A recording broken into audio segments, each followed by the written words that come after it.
Assalamualaikum, selamat sejahtera. Saya masih lagi berada di Selangor R&D dan Innovation Expo yang berada di KLCC sehingga hari ini 9 hari bulan. Bersama saya adalah Dr. Farah Diana. Ya, saya. Kami berada di booth UPSI. Dr. Farah ada berada di UPSI. Dan hari ini dekat UPSI ni mereka bercerita pasal app untuk wayang kulit. Tapi saya baru duk sembang dengan Dr. Farah ni sebelum kita start recording, bahawa dia juga adalah seorang pengamal pengamal wayang kulit. Memang saksi utama generasi keempat. Jadi dia bukan hanya bercerita pasal dia punya app saja, tapi ia satu peluang yang baik untuk kita lihat semula sejarah wayang kulit ni. Kan kita ni di zaman moden tertarik dengan pelbagai jenis-jenis hiburan, bukan saja lokal antarabangsa kan, dengan K-popnya, BTS-nya. Saya pun dulu kalau BTS dipanggil behind the scene. Bila saya cakap BTS dengan budak-budak sekarang, dia kata apa BTS dia? Rupanya dia BTS yang kumpulan K-pop kan. Okey. Jadi sebelum kita bercerita tentang teknologi, saya nak tengoklah dia tujuan kita buat interview ni nak melihat di manakah relevan wayang kulit dan sebagainya. Banyak lagi Mak Yung lah apa semua kan. Relevan di dalam hiburan ataupun sejarah orang Melayu dan Malaysia secara keseluruhannya. Jadi kita bertuah sebab ada pengamal yang ni bukan orang yang baca buku ataupun mengkaji wayang kulit, tetapi mengamalkan wayang kulit juga. Dia boleh mempersembahkan sekali. Jadi kita dengar daripada Puan Farah, Dr. Farah. Jadi kita cerita sikit pasal wayang kulit. Mungkin kita punya penonton tak tahu pasal wayang kulit kecuali dia punya persembahan. Mungkin cerita something kita tak tahu. Okey. Wayang kulit ni dia ada banyak jenis sebenarnya kat Malaysia ni ada 4 jenis. Okey, tetapi wayang kulit ni sebahagian daripada kita punya budaya lah kan. Banyak persembahan-persembahan budaya sebenarnya. Ada Mak Yung, ada Menora, ada GK, ada Kuda Kepang, di mana semua budaya kesenian tradisional ni sebenarnya dah semakin pupus. Okay, di mana sebelum saya pergi kepada wayang kulit kan, saya pergi secara umum macam Mak Yung dan sebagainya. Mak Yung hanya tinggal lapis akhir, umur 60-an dah tak ada pelapis.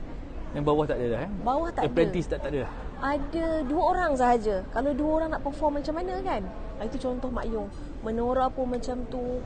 Wayang kulit Kelantan spesifiknya pun nak main muzik ada lagi orang belajar, budak-budak muda. Tapi kalau nak jadi Tok Dalang, kita nak jadi Tok Dalang wayang kulit Kelantan ni, kita kena melalui proses pembelajaran berguru. Di mana berguru ni dia tak ada nota, dia tak ada dululah, kalau dulu tak ada nota dan sebagainya. Tetapi sekarang ni pun tak ada orang minat sebab dia banyak sangat kita belajar. Okey, bila dia nak jadi Tok Dalang tu, dia kena tahu muzik sebab pergerakan tu based on muzik. Dan dia nak kena tahu cerita. Cerita kalau dia tahu, dia faham cerita. Lepas tu dia kena tahu ayat nak lontarkan. Ayat-ayat tu sebab semua tak ada dalam teks, tak ada skrip. Sebab kalau ada skrip dia jadi lain. Dan dia agak unik sebabnya kalau dalam persembahan bila Tok Dalang buat show, dia tak minta lagu. Okey, nak lagu Hulu Balang, nak lagu perang. Tak, dia tak minta. Dia minta based on dia punya cue. Okey, tapi saya nak cabar sikitlah apa ni idea. Memang betul semakin pupus. Okey, tetapi banyak benda di dunia yang pupus dan tak ada siapa kisah pun dia pupus. Okey. Kalau kita tengoklah dari segi pemikiran kapitalis lah kan. You don't sell what you want to sell. You sell what people want to buy. Okey. Daripada pendapat Dr. Farah sendiri, okey, mungkin mesejnya tak sampai. Okey, dari untuk wayang kulit ni, what do people want to buy sebenarnya? Yang you that also you can sell. Yang tu yang kita mungkin orang biasa kan, dia tak nampak. Okey, sebenarnya culture wayang kulit ni sebenarnya dia adalah culture. Kita nak jual apa sebenarnya? Itu adalah identiti Melayu satu, identiti negara satu. Jadi memang kalau dari sudut komersial, orang tak tengok dah wayang kulit ni. Memang kita nak jual apa yang orang nak. Memang tak boleh melainkan kita berdiri selari dengan teknologi. Okey. Jadi argument daripada Dr. Farah adalah preservation of wayang kulit ni is important because benda ni adalah sejarah kita, sejarah dan heritage, dan perlu it must be preserved lah, kan? Adakah pendapat Dr. Farah yang tak cukup effort ataupun tak cukup program-program ataupun tak cukup ikhtiar lah daripada kerajaan ke daripada rakyat ke untuk melihat balik sejarah dan menyimpan sejarah? Okey, sejarah ni budaya kita kan. Sebenarnya wayang kulit ni kalau kata kita tunjulkan pada orang, visibility tu tak ada sebenarnya. Kalau ada visibility tu, saya rasa minat tu akan dikekalkan. Minat tu akan dipupuk dan budaya kita boleh dijaga sebenarnya. Jadi di peringkat pertama adalah visibility tu kena ada di peringkat kerajaan lah pada pandangan saya. Dan kita sebagai practitioner, kita cuba tonjolkan dengan usaha kita sendiri. Bila kita kecil daripada individu, contohnya saya buat bengkel dan sebagainya kan, orang nampak tapi komuniti tu kecil. Jadi kalau kerajaan mengambil inisiatif, sebab kerajaan ni besar, dia senang nak tunjukkan dekat media mana-mana kan. So lebih mudah bila orang tengok, oh ini wayang kulit, dan orang menghargai budaya itu.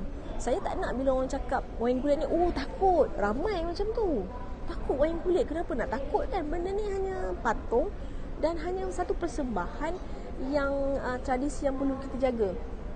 So lepas kita dah ada satu level visibility tu, dan baru kita boleh pupuk minat kanak-kanak dahulu. Jadi sebab kanak-kanak ni dia lebih mudah tertarik dengan elemen boneka. Okay, sebab dalam pembelajaran pun kita boleh guna boneka kan. So bila kita dah ada minat dia orang, barulah dia orang rasa macam, oh okey, nak kena belajar. Sebenarnya kita nak bagi dia orang minat tu sangat susah. Itu adalah salah satu cara. Jadi bila ada institusi ataupun kerajaan yang boleh bawa ke depan wayang kulit ni, saya yakin dia sebenarnya boleh dijaga lagi. Adakah doktor rasa orang Malaysia ni kurang menghayati sejarah, dan sebab itu kita tidak belajar daripada sejarah kita? Saya tadi datang ke KLCC, saya daripada Shah Alam, lalu Federal Highway, pusing roundabout yang dekat belakang bas stand Kelang tu, lalulah dekat Stadium Merdeka. Bila saya sembang dengan bini saya, oh ni Stadium Merdeka, baru teringat dia orang dah robohkan Stadium Merdeka, mungkin nak buat bangunan baru ke apartmen. Tapi inilah tapak di mana negara kita pertama sekali melaungkan merdeka. Betul. Kelahiran Malaysia, Tanah Melayu dan Malaysia di Stadium Merdeka. Tapi nilai tu boleh ditukar milik demi komersial. Adakah ini satu yang wajar ataupun kekurangan daripada penghayatan sejarah, kita tak ingat balik tempat kita, ataupun kita tak perlukan Stadium Merdeka ni untuk ingat kita merdeka? Pendapat Dr. Farah? Okey, bagi saya memang perlulah kita kekal sejarah tu kan. Sebab itu asal usul kita. So kalau kita matilah sejarah, matilah budaya, maka kita apa identiti kita?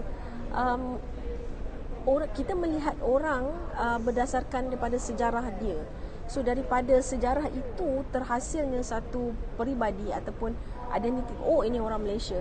So that's why sejarah itu pada saya patut dikekalkan dan dipelihara. Dan kenapa generasi kini dah tak pandang sejarah?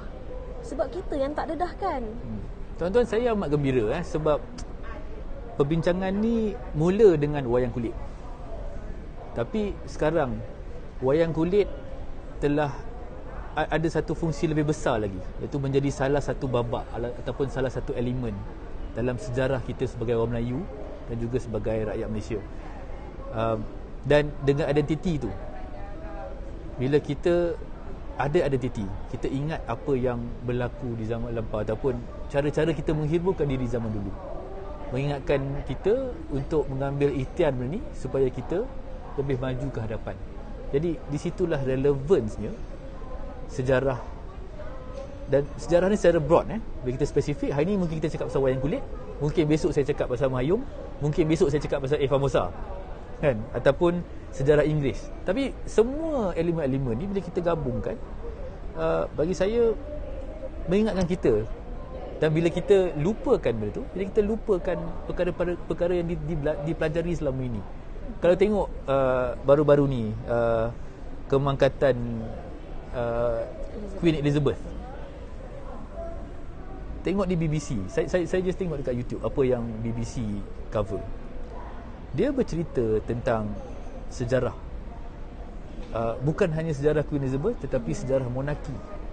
Dan saya tengok mereka menerima. Monarki ni bukannya sebuah, ada yang benda yang kira kalau kita lihat di zaman sekarang, ada yang boleh diterima. Ada yang apa monarki dibuat tu tidak boleh diterima di zaman lampau. Tapi ilmu itu tidak disimpan ataupun disuppress. Ia digunakan untuk pengajaran untuk kita dan bagaimana monarki boleh lagi hidup di zaman moden. Sama juga dengan kita punya wayang kulit ni. Mungkin mungkin kecil wayang kulit ni, tapi impaknya besar kalau semua ditinggalkan. Okey, kita balik semula kepada tadi perbincangan tadi.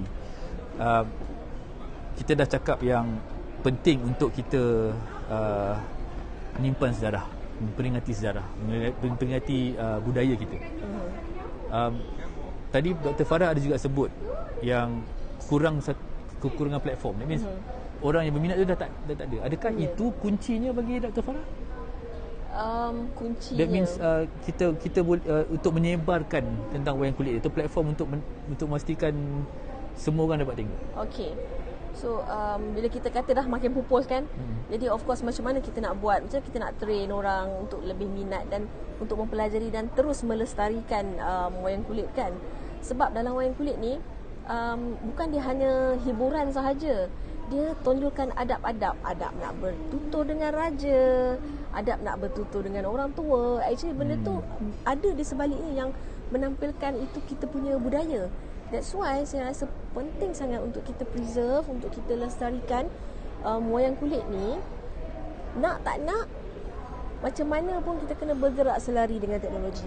Sebabnya sekarang ni memang dah teknologi, dunia teknologi, dan anak-anak muda dah tak pergi ke kampung-kampung untuk melihat persembahan melainkan kita guna teknologi. So that's why mungkin inisiatif awal dengan pembinaan apps untuk knowledge transfer dahulu kita cuba hasilkan lah. Okay. So tak apa, kita akan pergi ke teknologi ni sedikit lagi. Tapi dengan apps ni, walaupun UPSI ada app, kita akan cerita sikit pasal app sebentar lepas ni. Adakah cukup untuk adakah apa yang kerajaan rasanya boleh buat lagi untuk mengembangkan wayang kulit ni? Okay. Saya tanya daripada segi ni memang kita boleh buat TV station, kita sponsor, kita pastikan orang tengok. Tapi kalau naratifnya mungkin sama, okay, mungkinlah orang takkan tengok. So adalah saya buat kajian, saya bukan buat kajian, saya baca lah kan. Kaji ni mendalam, maksudnya dia cakap depan doktor PhD ni, kau bukan kaji, kau baca. Kan? Okey. Ada yang menggunakan VR, virtual reality, untuk tunjuk wayang kulit. Okey. Ada juga menggunakan teknik wayang kulit, tapi dia punya apa dia panggil bentuk ni kan, bukan lagi bentuk tradisional macam ni. Tapi dia bentuk robot. Jadi dia buat cerita pasal robot, pasal superhero, tapi menggunakan teknik wayang kulit. Okey. Perubahan macam ni pada pendapat Dr. Farah, adakah itu masih lagi kita preserve wayang kulit ni? Dia macam ni. Saya perlu explain term dia dulu, wayang kulit. Wayang kulit tu adalah permainan bayang. Okey. Permainan bayang. Jadinya if anything yang berkait dengan bayang, kita masih boleh dikatakan dia sebagai wayang. Tetapi kalau kata berlaku innovation, contohnya bermain wayang kulit, ada cikgu saya, guru saya bermain Star Wars menggunakan karakter wayang kulit yang dibina based on cerita Star Wars oleh Tim Toy yang plan that cerita. Dan Tok Guru saya di Kelantan, Muhammad Dain, dia yang mainkan. So dia menggunakan practitioner wayang kulit untuk mainkan cerita Star Wars dan sebagainya. Masih lagi mengekalkan identiti di mana adanya skrin putih, adanya bayang, cuma dia ubah karakter dan cerita sahaja. Tetapi bila kita ubah macam tu, pada pandangan saya kita jangan declare dia sebagai wayang kulit Kelantan lah. Mungkin kita gunakan perkataan wayang kulit komersial ke, atau term-term yang lain yang tak sesuai. Kita refer to wayang kulit Kelantan. Bila kita kata wayang kulit Kelantan, dia ada cerita dia ada estetik dia. Jadi bila estetik itulah diubah kepada moden, kita perlu tukarkan kepada satu term yang menunjukkan dia adalah contemporary. Bagi saya tak ada masalah untuk kita. Itu satu pandangan menarik bagi saya. Cara kalau kita tengok kita berbincang tentang apa-apa isu di Malaysia. Saya panggil benda ni binary. Binary ni satu atau kosong, ya atau tidak, boleh atau tak boleh. Tak ada titik pertengahan di sini.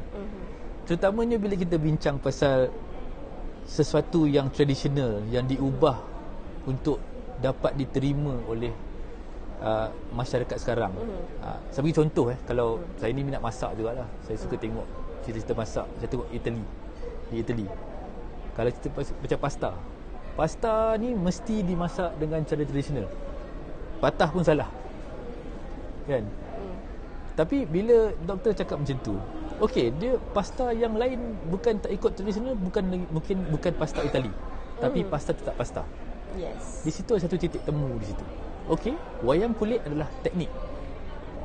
Tapi yang original, yang autentik adalah wayang kulit Kelantan yang mengamalkan cara penyampaian, naratif, skrip, bentuk-bentuk yang mengikut tradisi. Tapi kita masih lagi menerima alternatif. Cuma jangan panggil wayang kulit Kelantan. Jadi ada satu titik temu di situ. Bagi saya itu satu poin menarik. Jadi kita bukan kata kalau pakai Star Wars dia bukan wayang kulit. Jadi cuma bukan wayang kulit Kelantan. Bagi saya ini penting sebab kita perlu lihat lebih banyak titik tengah, titik pertemuan. Dia tak boleh binary. Okey? Sekarang saya nak cerita pasal app ni sikit. Boleh doktor terangkan, sekarang ni di UPSI mereka telah bangun satu app untuk menceritakan tentang wayang kulit. Saya dah tengok sikit. Dalam sikit saya tengok tu, saya dah belajar banyak benda dah tentang wayang kulit. Mungkin doktor boleh explain sikit. Okay. Nak tunjuk tak? Boleh ambil iPad tu bawa sini. Tak apa, saya ambil. App dia nama apa ya? Okay, kita bina apps. Alamak, connection pula. Okay. Apps ini internet di sini kurang sikit. Okay, jadi saya nak cakap pada service provider lah. Dekat KLCC ada banyak tempat yang tak ada. Dia kata 4G 4 bar tapi tak ada line. Sebab tu saya pun kena rekod. Saya tak boleh live stream. Tak apa, teruskan. Okay, so kita bina satu apps dikenali sebagai Wayang Edu, di mana kita buat Wayang education Edu lah. Okay. So Edu ni refer to education, di mana kita dah IP kan this product. Dia sebenarnya actually benda ni start daripada kita nak buat proses pengajaran. Masih MCO dulu kan, susah pengajaran. So that's why apps ini dibina untuk memudahkan lah. So daripada apps ini kita boleh tengok gambar alat muzik, kita boleh dengar bunyi muzik. So MCO mempercepatkan development. Okay. Kalau bukan MCO agaknya mungkin takes time. So sebab ini produk based on research dan daripada pengalaman kita kan, so semua konten dah ada sebenarnya. So untuk develop je bayar kepada developer, kita bayar banyak cepatlah sikit kan. So ini dibina ada tentang pendahuluan, ada tentang cerita pokok. Okay, dia ada banyak cerita. Ini hanyalah cerita pokok yang ada beberapa episod yang kita dah susun mengikut flow. Dan kalau kata dah malas sangat dah baca kan, boleh je dengar dekat narration. So ada satu page ni dia dipanggil Hikayat Sri Rama. Mungkin internet slow sikit tak apa. Kalau tuan-tuan tekan ke app ni percuma, Dok? Setakat ni kan ada percuma. Sebab kita ada banyak lagi kita nak develop. So boleh download di App Store? Di Google Play ya. Google saja. Kalau iPhone tak boleh? iPhone tak boleh. Oh, saya pakai iPhone tak buat masa ni tak boleh. Tak apa. Kita boleh cari. Mesti ada saudara-saudara ke anak-anak yang pakai Google. Dan kita dah sebenarnya dah siap pembinaan web sebenarnya. Kalau yang pakai Apple tu bolehlah tengok dekat boleh web. web Tapi saya belum launch lagi. Apa bezanya? Kita mula start dengan apps tapi kita upgrade kepada web sekali sebab dia terlalu banyak video, terlalu banyak gambar kita nak tonjolkan. So bila kita letak dekat web mudah dan ada translation dalam bahasa Inggeris. So kita nak pergi ke hadapan, sebenarnya bukan untuk education je, kita boleh guna untuk tourism pun. Jadi bila culture ni kita nak expose dengan tujuan apa? Supaya bila diorang baca dan diorang datang ke Malaysia atas tarikan itu, kita masih ada lagi persembahan-persembahan secara tradisional yang kita boleh bawa. Pelancong sebenarnya. Adakah pelancong ni adakah promosi untuk persembahan live di Kelantan ni cukup? Tak ada promotion. Pelancong datang tak tahu kat mana tengok. Ya, tak tahu nak tuju dekat mana. Sebab dia, okey, jom esok main wayang kulit kalau kat kampung. Okey, jom minggu depan kita main Mak Yong. Dia tak ada promotion, dia tak ada date, dia tak ada sistem yang buat satu persembahan. Harap-harap benda ni sampai dekat kerajaan ya, sebab ni keluhan daripada Dr. Farah sendiri yang dah 4 generasi memperjuangkan wayang kulit. Benda-benda basic macam promotion pun tak ada. Ni mungkin tak tahulah bajet yang baru ni dah announce ke tak, tapi ni pilihan hari dekat. Mungkin salah satu isu yang boleh dibangkitkan adalah seni. Jadi saya tertarik dengan app ni sebenarnya sebab saya tengok yang hikayat Seri Rama tu kan, rupanya dia punya, saya ni tak tahulah sangat pasal wayang kulit, tapi tengok panjang, banyak dia punya babak-babak dia. Dan Dr. Farah baru cerita kat saya tadi, kalau nak nak menyampaikan secara tradisional lah, hikayat ni boleh makan masa berminggu-minggu. Kalau cerita hikayat cerita pokok ni kan 2 bulan setengah baru habis. 2 bulan setengah baru habis. Kalau tiap-tiap malam jadi secara tradisionalnya orang dulu-dulu ni dia akan dia malam lah kan. Dia malam lepas isyak start. Lepas isyak semua pergi tengok wayang kulit. Jadi bagi saya tu satu cerita, saya pun tak tahu benda ni. Tahu. Tapi dalam app ada mention. Ada mention. Dia mention. Tapi saya dapat sini daripada Dr. Farah lah. Kan, saya berterima kasih dapat berjumpa dengan dia tadi.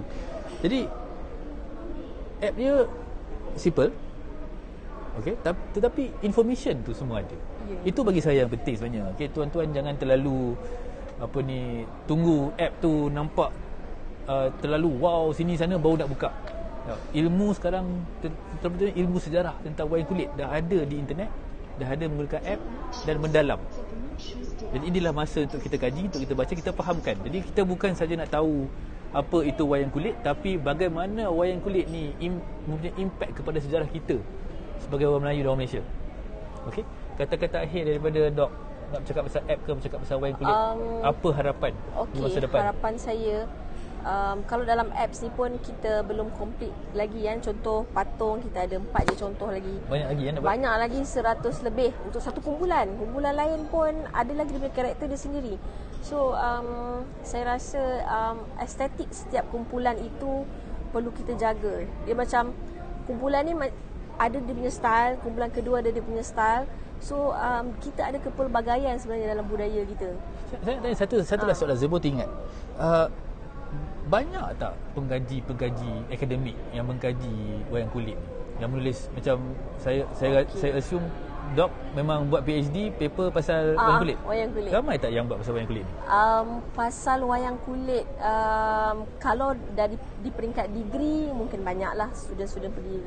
Tapi kalau untuk masters, PhD buat masa ni kita ada 2 orang profesor yang bukan PhD ni wayang kulit, tetapi dia pergi buat research wayang kulit adalah. Dan dia ada buat conference paper semua adalah. Sikit lah 2 orang di mana dia mengkaji semua budaya. Okey, tetapi saya hanya berfokus kepada wayang kulit supaya ia lebih spesifik. So kalau nak tanya tentang pengkaji muda lah, tak ada lah. Tak cukup ya? Itu satu lagi peluang-peluang untuk tuan-tuan yang satu topik yang boleh ni, kalau tak cukup information, maknanya anda boleh jadi pioneer dalam area ni. Ya, citation pun tak cukup. Citation sangat-sangat tak cukup. Sebab apa? Buku rujukan kita rujukan Mak Saleh tahun 72. Mak Saleh pun ada tulis? Ya. Sayang tuan-tuan, kalau Mak Saleh yang kaji, kita tak kaji. Citation ni maksudnya kalau siapa nak menulis thesis PhD ni untuk nak lepas Viva ni kira final test lah, dia kena ada citation. Citation ni adalah referencing, maknanya dia merujuk kepada sumber-sumber. Dan kalau kita cerita pasal budaya ke sejarah, lagi pentinglah citation ni. Ya, betul. Dan sejarah yang didokumentasi oleh Barat apa semua ni adalah gabungan tesis PhD dan pengkaji-pengkaji akademik yang banyaknya.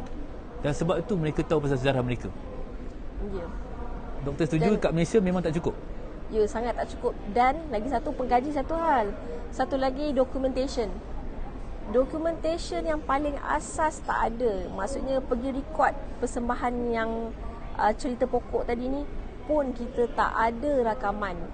Orang luar ada. Jadi di mana kita nak letak kita punya budaya ni dalam diri kita? Kalau kita sendiri, kita tak rakam, kita tak simpan di arkib dan sebagainya. So that's why pentingnya kalau kata government MOTAC ada bagi dana untuk practitioner buat persembahan. Tetapi saya rasa mungkin kita perlu structure, kita perlu plan supaya benda tu ada sistem. Dan mungkin kumpulan ni hari sebulan sekali ke kita buat persembahan kan. Okay, kumpulan A bulan Januari, Februari dan sebagainya. Mungkin kita perlu strukturkan benda tersebut supaya dia ada sistem lah, so that benda tu berkala. Dan kalau orang nak tengok, orang tahu dah, okay, minggu terakhir hari Sabtu Ahad ada persembahan wayang kulit contohnya. So documentation pun tak ada benda yang paling penting. Itu kelemahan kita lah. Jadi I think first step is untuk kita jaga budaya kita, documentation dulu. Sebab yang kita kata autentik, yang asli itu dah, saya rasa dalam masa 10 tahun tak ada dah kot. Tuan-tuan, budaya itu bukan sekadar hiburan. Impak budaya kepada kita dan masa depan kita adalah sejarah yang kita rakamkan daripada seni budaya itu sendiri. Saya nak akhirkan di sini sebab kita mungkin tak ada jawapan dalam episod ni. Tapi kita takkan mendapat jawapan yang betul kalau kita tak bertanya soalan yang betul. Dan saya harap di hujung episod interview ni dengan Dr. Farah ni, kita dapat melihat soalan-soalan yang betul patut kita tanya mengenai bagaimana kita nak mencapai satu negara dan budaya yang maju dan diterima oleh masyarakat dunia. Kalau orang luar study pasal kita, kenapa kita tak study pasal kita? Jadi bagi saya itu soalan paling penting. Terima kasih Dr. Farah kerana berada bersama Impression. Saya haraplah episod ni dapat sampai kepada mereka yang patut mendengar. Sebab kami di sini bukan hantam. Kami di sini untuk nak menceritakan masalah yang dihadapi oleh rakyat. Dan saya harap siapa-siapa yang boleh membetulkan ni, betulkanlah. Bukan kerajaan saja, banyak lagi. Tapi ni membuka orang yang membuat wayang kulit itu sendiri yang bercakap hari ini. Jadi saya harap ada perubahan di masa akan datang. I wish you the best of luck. Okay, terima kasih. Terima kasih kerana memberikan kami peluang untuk berdiskusi pada hari ini. Okay, terima kasih. Terima kasih. Assalamualaikum warahmatullahi wabarakatuh.